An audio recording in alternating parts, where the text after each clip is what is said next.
Good afternoon everyone.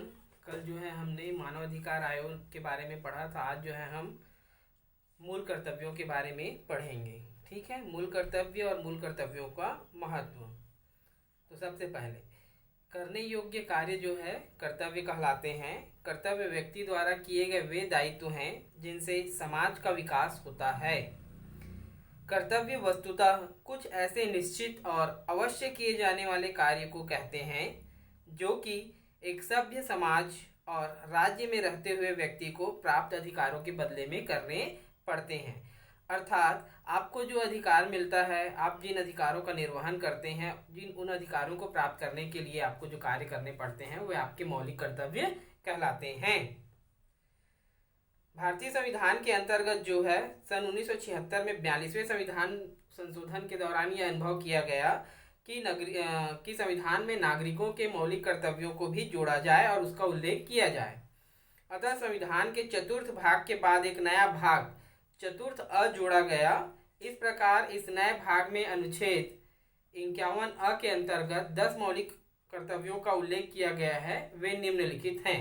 पहला है संविधान का पालन तथा उसके आदर्शों, संस्थाओं और राष्ट्रीय प्रतीकों का सम्मान। भारत के प्रत्येक नागरिक का यह कर्तव्य होगा कि वे भारत के संविधान का पालन करें, उसके आदर्शों, संस्थाओं, राष्ट्र ध्वज और राष्ट्रगान का आदर करें। सामान्यतः यह देखा जाता है कि राष्ट्रगान या राष्ट्रगीत के समय जो है व्यक्ति उसके सम्मान में ना तो खड़े होते हैं, या प्रेयर के दौरान भी यह देखा जाता है कि बच्चे जो है राष्ट्रगान राष्ट्रगीत के समय जो है आपस में बातचीत करते रहते हैं। ये उस राष्ट्रगान राष्ट्रगीत के खिलाफ जो है अपमान की बात होती है। अतः बच्चे जो है हमेशा उनका सम्मान करें, उनका आदर करें। दूसरा, राष्ट्रीय आंदोलन के प्रेरक आदर्शों का पालन। कि जो हमारे राष्ट्रीय आंदोलन थे और उस आंदोलन को चलाने वाले लोगों ने जिन आदर्शों को अपनाया था, हमें भी उन आदर्शों का क्या करना चाहिए, पालन करना चाहिए और साथ ही साथ जो है उन्हें अपने हृदय और आत्मा में संभाल कर रखना चाहिए। कभी भी जो है उसकी अवहेलना नहीं की जानी चाहिए। तीसरा, भारत की संप्रभुता, एकता और अखंडता की रक्षा करें। प्रत्येक भारतीय नागरिक का यह कर्तव्य है कि वह भारत की संप्रभुता, एकता और अखंडता की रक्षा करे। इसके लिए जो है उसे हमेशा तैयार रहना होगा। ये भी उनके कर्तव्य हैं। ऐसा नहीं है कि जब कभी ऐसी बात आ रही है कि देश खतरे में है और हम जो है सिर्फ देख रहे हैं। हमारा यह कर्तव्य है कि उस समय हमको आगे बढ़कर जो है उसकी रक्षा करनी है। चौथा, देश की रक्षा और राष्ट्र सेवा। प्रत्येक नागरिकों का यह कर्तव्य है कि देश की रक्षा करें और जब कभी देश में इस प्रकार का संकट हो और देश की रक्षा के लिए आह्वान किया जाए या बुलाया जाए तो हमें तुरंत ही जो है उसके लिए तैयार रहना होगा और हमें जाना होगा। पांचवा, भारत के लोगों में समरसता और भ्रातृत्व की भावना का विकास।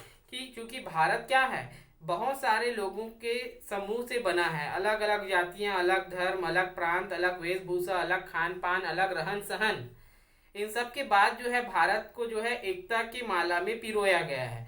तो हमें भी यह जरूरत है कि हमें जो है समाज में या हम जहाँ रहते हैं वहाँ समानता की भावना और भाईचारे की भावना का विकास करना है।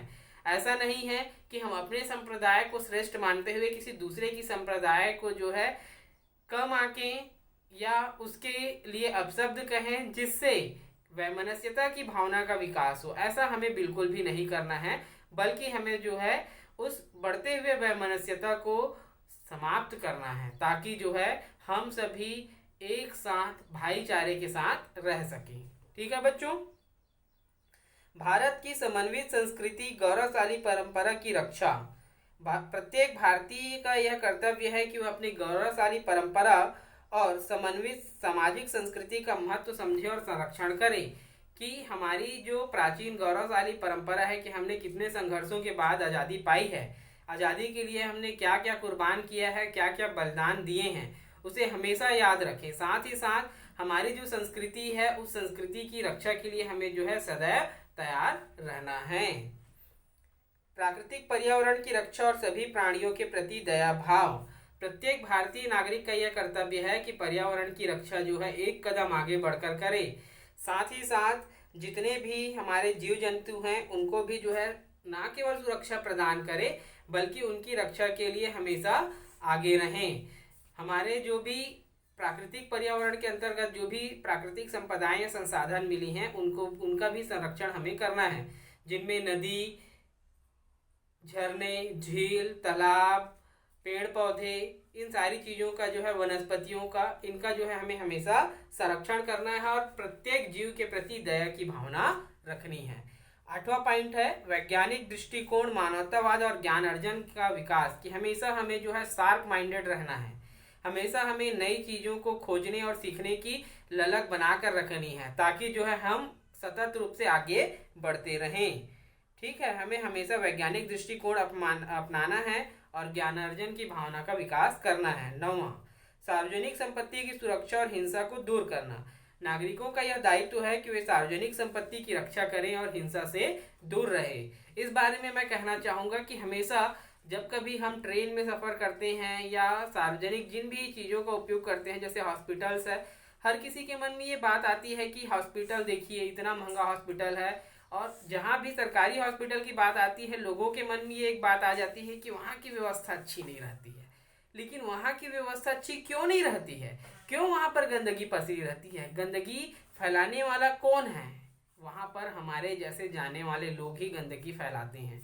क्यों? क्योंकि वो सार्वजनिक हॉस्पिटल है, वहाँ पर कोई जुर्माना लगाने वाला नहीं है, आपको कोई पकड़ कर जो है वहाँ पर सफाई करवाने वाला नहीं है। इसीलिए हमेशा जब भी हम सार्वजनिक स्थान पर जाएं तो उसे अपने घर के सामान की तरह उपयोग करें, कि जैसे हम हिफाजत से अपने घरों के सामानों का उपयोग करते हैं ना, हम कार पे अपने जाते हैं तो बड़े संभाल से उसका बड़े संभाल कर जो है उसका उपयोग करते हैं। घरों की दीवारों पे लिखते हैं तो डांटते हैं, लेकिन आप जब ट्रेन में सफ़र करते हैं उसको सीटों को फाड़ते हुए देखेंगे, उनकी सीटों पर लिख देते हैं। तो ये सब चीज़ें गलत चीज़ें हैं। और सार्वजनिक संपत्ति हमारी संपत्ति है, क्योंकि हर सार्वजनिक वस्तु पर जो है हमारा पैसा लगा हुआ है। इसलिए आवश्यक है कि जब कभी भी ऐसी कोई चीज़ें हैं तो हमें उसको संभाल कर रखनी है। एक बात और आती है कि जब कभी हम बाहर जाते हैं, स्मारक या संग्रहालय जाते हैं, वहाँ पर भी लोगों के द्वारा जो है प्राचीन धरोहर हैं उनमें अपने नाम लिखते देखेंगे या लिखे हुए मिल जाते हैं। तो ये बहुत गंदी चीज़ें हैं। अपनी इस आदत को हमें सुधारना है। साथ ही साथ अगर कोई ऐसा कर रहा है उसे भी उसको करने से रोकना है। हमेशा सार्वजनिक चीज़ों को जो है हमें बचाना है। क्यों? क्योंकि वो हमारी ही संपत्ति है। अगर कल वो टूटती और ख़राब होती है तो उसको बनाने या नया लाने में हमेशा हमारा ही पैसा लगता है। इसलिए सार्वजनिक संपत्ति की सुरक्षा करें। 10वां है व्यक्तिगत तथा सामूहिक उत्कर्ष का कार्य या प्रयास। नागरिकों का यह भी कर्तव्य है कि वह व्यक्तिगत व सामूहिक गतिविधियों के सभी क्षेत्रों में उन्नति का प्रयास करें, जिससे राष्ट्र निरंतर बढ़ते हुए प्रगति और उपलब्धियों की नवीन ऊंचाइयों को छू लेगा। ये हमारे बहुत ही साधारण से कर्तव्य हैं, परंतु भारत एक सर्वे के हिसाब से कि हमारे यहाँ जो है 80 से 90% लोग जो है अपने कर्तव्यों का भान नहीं है, या तो उन्हें अपने कर्तव्यों के बारे में नहीं पता है या वे अपने कर्तव्यों का समुचित ढंग से पालन नहीं करते हैं। तो इसके लिए आवश्यक है कि सभी व्यक्ति जो है अपने कर्तव्यों को समझे और उसका पालन करें। मैंने पहले भी कहा हुआ था कि जब तक कोई व्यक्ति अपने कर्तव्यों का पालन नहीं करेगा, निर्वाह नहीं करेगा, तब तक वो दूसरे का अधिकार नहीं बनेगा। यदि समाज में रहने वाले प्रत्येक व्यक्ति को अपने अधिकारों को प्राप्त करना है तो उसके लिए आवश्यक है कि सभी व्यक्ति अपने अपने नियत कर्तव्यों का ईमानदारी पूर्ण निर्वाह करें। ठीक है बच्चों, इसके बाद हम देखेंगे कर्तव्यों का महत्व। किसी भी प्रकार का डाउट हो तो जरूर पूछें। Thank you.